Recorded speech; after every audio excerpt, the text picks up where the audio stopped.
So now, back to your question. How to increase bhakti rasa? My answer, follow Rupa Goswami. Recognize the glories. How much nectar does these two syllables of Krishna have? I cannot say. And when I'm chanting, so when you're chanting, pronounce the words carefully. I mean, you can chant swiftly, but pronounce the words carefully, not mushy. And then the way to make sure that you're chanting the words carefully is by hearing. And when you're hearing carefully, the mind, the sound goes to the heart, the mind becomes captured, the restless, wandering mind becomes captured, and that's when the rasa will stay and not come and go. Now, it takes practice because the mind is restless and you want what you want. You want bhakti rasa or something. You want to feel something.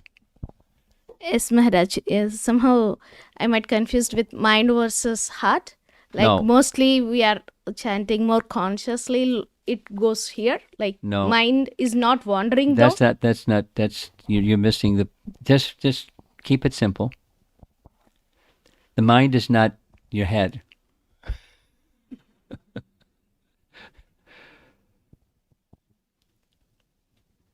The mind is the faculty of where the senses gather information from the senses. That's where it goes to the mind. And there's functions: thinking, feeling, willing. And then there's the heart.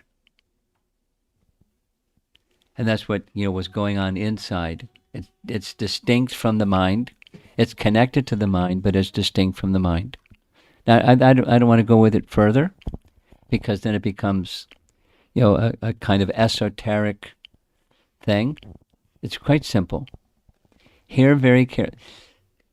Vibrate carefully. Hear very attentively. Rapt attention, using Prabhupada's phrase. With your spiritual ear, using Bhaktisiddhanta's phrase. And when that sound enters into the courtyard of the heart, the mind becomes captured or stunned or still. And the senses become inert, and everything is, you're approaching eternality. And that's Krishna.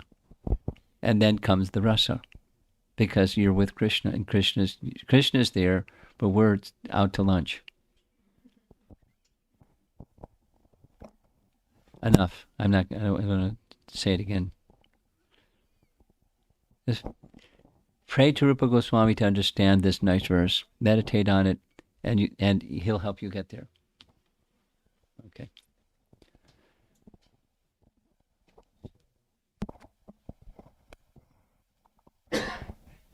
Hare Krishna Maharaj, thank you very much for the wonderful and enlightening session. I just wondering on one of the slide that you're showing about the different books which Rupa Goswami has written, and one of them was like all the list of 16 astounding work. So how one can make oneself eligible to read, like when we heard about the name of those who like Lalit Ganodesh Deepika and Brihat Ganodesh Deepika, all those which are very internal pastimes of Radha Krishna and intimate pastimes, we can say of. So is it possible for a living or for a normal person, like I can give my example, like me, when I go through it, I'm not able to understand it all. It's like how we can make ourselves eligible for that. Because for me, I've just started reading Bhakti Rasamrita Sindhu and part of that, but up to that level, if we need to increase, what exactly the plus factor we need to have? If you can help, Maharaj. Start with your chanting.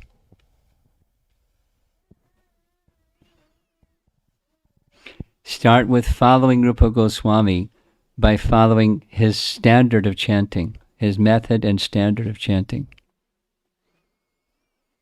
And when that orientation of the tongue, the ear, and the heart is in alignment, then you're eligible.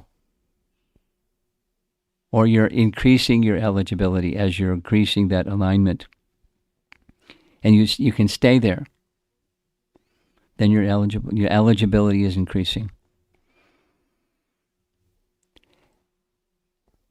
Don't be so anxious to go to those writings that Prabhupada didn't make available to us yet. But I recommend, because you're asking, I recommend that you very carefully study the Bhakti Shastri and then the Bhagavatam, and everything, the essence of everything that's in the Goswamis' writings is in Chaitanya Charitamrita. That's what Krishnadas Kaviraj did. He took the essence of the Goswamis' writings, which is the teachings of Lord Chaitanya, and presented it systematically in an organized, intelligible fashion, tablamized fashion in Chaitanya Charitamrita. And it's still really elevated. And then there's Prabhupada's purports that makes reference to Bhakti Siddhanta and Bhakti Vinod and his own. Go to Chaitanya Charitamrita. Don't worry about, the more esoteric literatures, etc., etc. Just take these are very elevated texts. Be happy that Sure. Prabhupada has given them, and that Krishnadas Kaviraj has given them. Yeah. And you won't be feeling you're missing out. Thank you, Maharaj. It's really helpful. And discuss in the company of others that wish to understand these fundamental teachings, and associate with them and discuss with them. Sure. Thank you.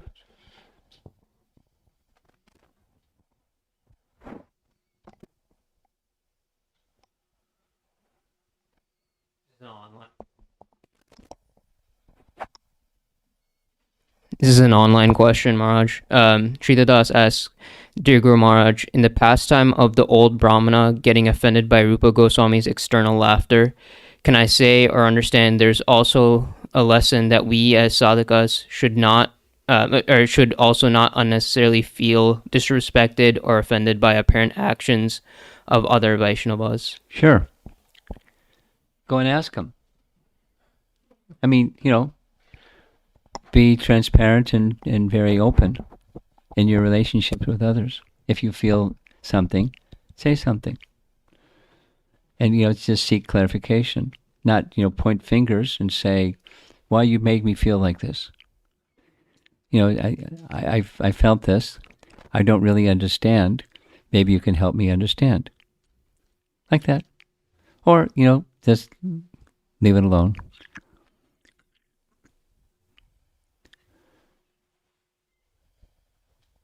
Something that we're going to hear about Raghunath Bhatta Goswami is he never entertained such topics. We hear in Chaitanya Charitamrita there's others that didn't entertain such topics.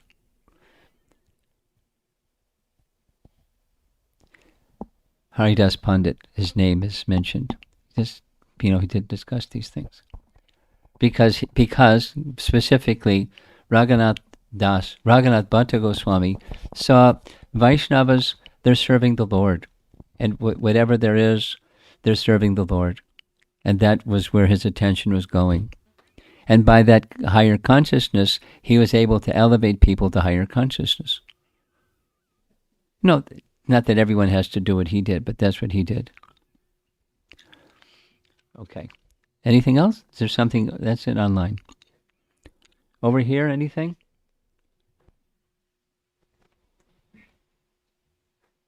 You're absorbed in the children.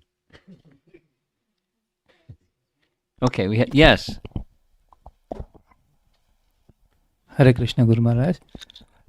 Sometimes, like in new devotees, like when they start chanting, they're in a little bit confusion whether to increase the quality of the chanting or to increase the number of rounds.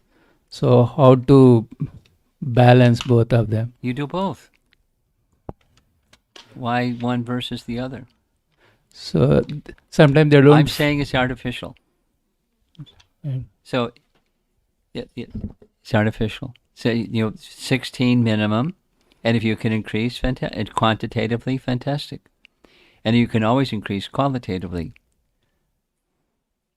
So priority goes to qualitative, and if one can quantitatively increase, fantastic,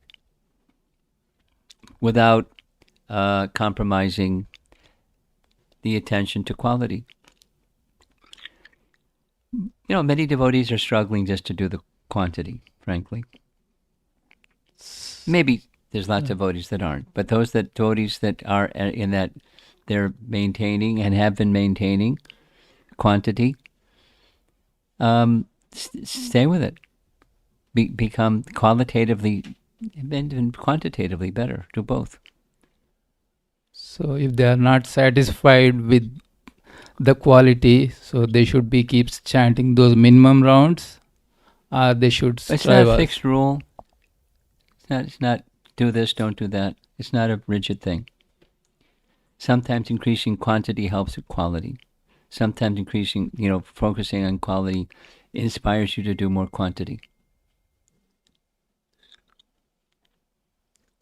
Yes. Yeah. Thank you, Guru Maharaj. One question over here, and then I think we're going to end. You have something? Hare Krishna, Prabhuji. Oh, okay. Hare Krishna. Chanting loudly is better. How loudly? Hare Krishna, Krishna Krishna, Hare Hare. Okay. I got the picture. And I have other question. Wait. Let me do one at a time. Here's a Prabhupada story. Do you know who Giriraj Maharaj is?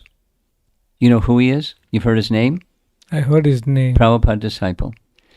So some years ago, he was a brahmachari and I was a brahmachari. We were brahmacharis together in the Boston temple.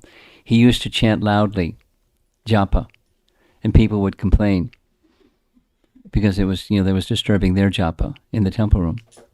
So he wrote to Prabhupada a letter. Is it okay?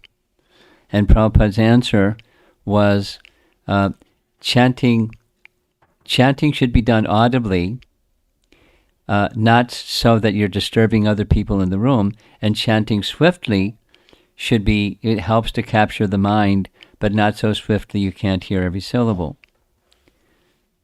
So, chanting loudly helps, audibly helps capture the mind, and chanting swiftly helps capture the mind. However, there are some people that like chanting softly, and that's fine. The essence is, how attentive are you? And if softly helps you, if audibly, loudly helps you, As long as I'm not disturbing others. in the house. Yeah. So other question I have, 16 mantra. I'm not able to do all 16. Okay. Sometimes I do only 6 or 7. Okay. Then I do rest in the evening. Okay. I come back from work. Very good. So that's okay. Yeah. What's important in numerical is something every day, and as time passes and you have been maintaining the same something every day, you incrementally increase to something that's a little bit more. It's a little bit of a stretch, but doable and maintainable, and you follow that standard. And don't be it's not a race. You're not competing with anybody or something. It's just, it's your relationship with Krishna, and you make your relationship with Krishna strong and firm, and little by little. Thank you. Okay? Hare Krishna. Hare Krishna.